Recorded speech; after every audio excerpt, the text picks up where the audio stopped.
మేడ్చల్ బాలిక లక్ష్మీ ప్రసన్న హత్య case mystery వీడింది. Prasanna ఇంటికి సమీపంలో ఉండే మల్లేష్ ఈ ఘాతుకానికి ఒడిగట్టినట్లు నిర్ధారణకు వచ్చారు పోలీసులు. అటు ఈ కేసు విషయంలో మరికొన్ని భిన్న వాదనలు కూడా వినిపిస్తున్నాయి. నిందితుల్ని ఇవాళ మీడియా ముందు ప్రవేశపెట్టనున్నారు పోలీసులు. దీంతో పూర్తి క్లారిటీ వచ్చే అవకాశం ఉంది.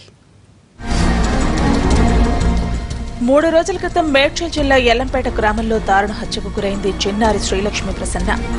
ఈ 7 ఏళ్ల చిన్నారిని గొంతు మణికట్టు వద్ద కత్తితో కోసి అత్యంత కిరాతకంగా చంపేయడం సంచలనం సృష్టించింది.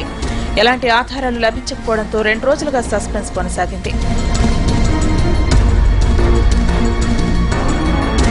కేసును సవాల్గా తీసుకున్న పోలీసులు అన్ని కోణాల్లోనూ విచారించారు. ఇది ఖచ్చితంగా తెలిసిన వారి పనే అని అనుమానించారు.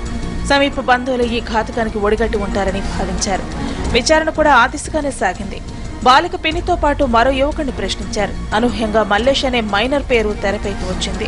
లక్ష్మీ ప్రసన్న ఇంటికి సమీపంలోనే ఉంటాడు మల్లేష్. ఈ నెల 12న లక్ష్మీ ప్రసన్న తల్లిదండ్రులు విధులకు వెళ్లగా కావ్యశ్రీ, శ్రీ లక్ష్మీ ప్రసన్న మాత్రమే ఇంట్లో ఉన్నారు. సెలవులు కావడంతో కావ్యశ్రీ నిద్రిస్తుండగా లక్ష్మీ ప్రసన్న టీవీ చూస్తోంది.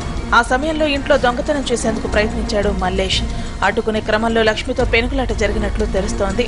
దొంగతనం విషయం ఎక్కడ అందరికీ చెప్పేస్తుందోనని భయపడిన మల్లేష్ లక్ష్మి గొంతు కోసి దారుణంగా చంపేసినట్లు తెలుస్తోంది. అయితే ఈ కేసుపై మరో వాదన కూడా వినిపిస్తోంది. వివాహేతర సంబంధమే హత్యకు కారణమని అనుమానాలు వ్యక్తమవుతున్నాయి. అయితే ఏ విషయంపైనా పోలీసులు పూర్తి క్లారిటీ ఇవ్వటం లేదు. హత్య జరిగిన సమయంలో పాప చేతిలో దొరికిన వెంట్రుకలను ఇప్పటికే ఫోరెన్సిక్ ల్యాబ్ కు పంపారు. ఆ రిపోర్టు కూడా అందాక పోలీసులు అధికారికంగా అన్ని విషయాలు వెల్లడించే అవకాశం కనిపిస్తోంది.